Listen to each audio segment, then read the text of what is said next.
Hi friends, Brad Pitt హీరోగా Joseph కొసిన్స్కీ దర్శకత్వంలో వచ్చిన F1 సినిమా ఎలా ఉందో ఇప్పుడు చూద్దాం. ఈ సినిమా ఫార్ములా 1 కార్ రేసుల ఆధారంగా తీసిన సినిమా. సోనీ హైస్ స్పీడ్ అంటే ఇష్టపడే ఫార్ములా 1 రేసర్. అయితే అతని పొగరు, అతని ఓవర్ స్పీడ్ కారణంగా ఓ సంఘటన జరిగి ఫార్ములా 1 రేసులకు దూరంగా వెళ్ళిపోయి న్యూయార్క్లో క్యాబ్ డ్రైవర్గా చేస్తూ రాత్రిపూట రేసింగ్లు అవి ఆడుతూ కాలం గడిపేస్తూ ఉంటాడు.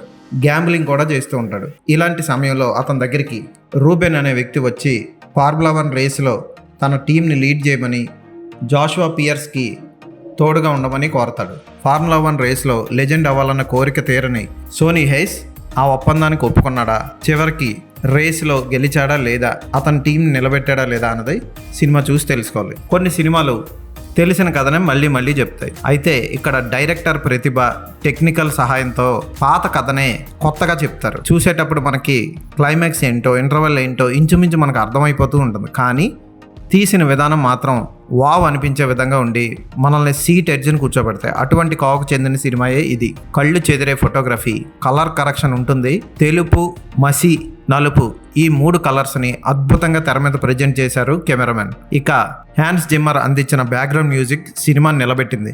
యాక్షన్ సీన్స్ జరిగేటప్పుడు ఫోటోగ్రఫీ చాలా అద్భుతంగా ఉంటుందని చెప్పాల్సిన పని లేదు. మీరు ట్రైలర్ చూస్తేనే మీకు తెలిసిపోతుంది. కొన్ని షార్ట్స్ చూస్తున్నప్పుడు, కొన్ని సీన్లు చూస్తున్నప్పుడు అయ్య బాబోయ్ ఏం తీసేటర్ అనిపిస్తుంది మనకి. కొన్ని షార్ట్స్ చూస్తున్నప్పుడు నోరు ఎల్లబెట్టి సీట్లో కదలకుండా అలాగే కూర్చుంటాం. అటువంటి సన్నివేశాలు, అటువంటి సీన్లు వస్తూ పోతూ ఉంటాయి. బ్రాడ్ పిట్ నటన హుందాతనంగా సాగింది. ఆ పాత్రకి అతనే కరెక్ట్ అనిపిస్తుంది. ఈ ఏజ్లో కూడా అతను ఇటువంటి ఛాలెంజింగ్ పాత్రను చేయడం విశేషం.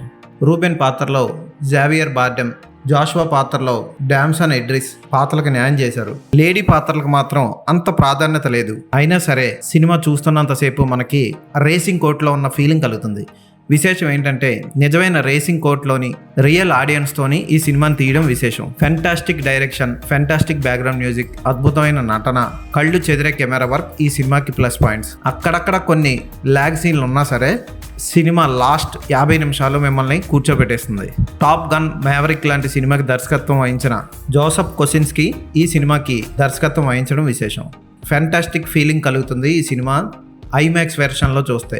ఈ సినిమాని తెలుగులో కూడా రిలీజ్ చేస్తున్నారు. ఈ సినిమాకి నేను ఇచ్చే రేటింగ్ 3.5/5.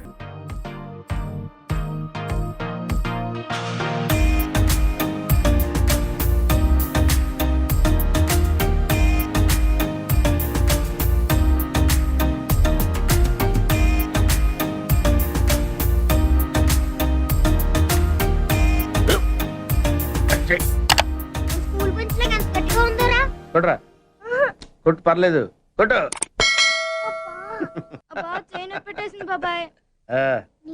ఏంటి నువ్వు కొడతావా? కమాన్ బీట్ మీ యార్.